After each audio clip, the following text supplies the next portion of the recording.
છે કોઈ stay order? ભાઈ જોઈ લો, કોઈ ખાલી સ્ટે ઓર્ડર છે મામલતદાર? લાવ જોઈ લો.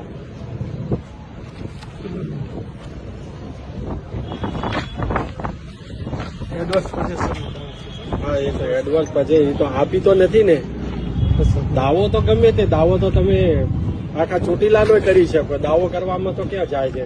કોઈ સ્ટે ઓર્ડર હોય કે કોઈ અમને એ બાબતની કોઈ નોટિસો તો 12 મહિનાથી આપેલી છે. અમને ખાલી કાગળિયા રજૂ આપી એમને નોટિસ બતાવી દો.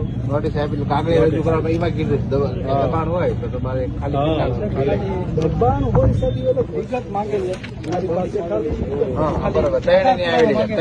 તો આધાર પુરાવા તો કઈ છે નહીં.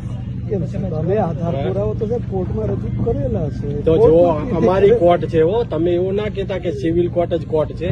અમારી રેવન્યુ કોર્ટ છે અને આ જમીન સરકારની છે. સમજા તમે?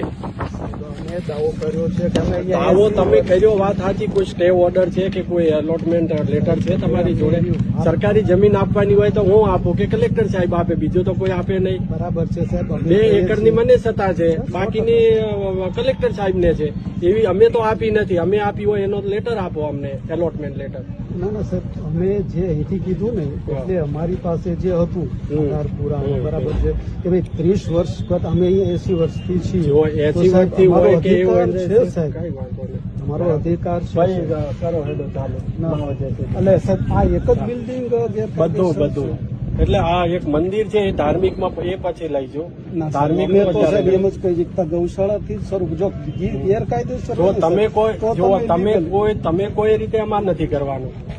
તમે કોઈ આદેશ કરવા વાળા કેવી રીતે હોય શકો? નહીં, તમે કેવી રીતે કહી શકો અમે નાગરિક જ છીએ સાહેબ? અમે ભારતના એક નાગરિક. તો અમે કઈ ના નાગરિક છીએ? પણ હક એમને અમે કઈ ના નાગરિક છીએ? તમે ભારતના છો ને? તો પછી તમારો જેવો હક છે સાહેબ એવો જ અમારો હક તો છે. કઈ વાત ના સાહેબ, એવું તો અમે સાહેબ નહીં ચાલે. શું ને ચાલવા દો એટલે? ના સાહેબ, તમારે ધરપકડ કરવી હા, એ તો કઈ નહીં. જો ધરપકડ કરીશું તો કરો સાહેબ. બરાબર. તમે અમારો કોર્ટમાં દાવો છે સાહેબ એને સ્વીકારતા નથી. તમે અમને સમય આપતા નથી.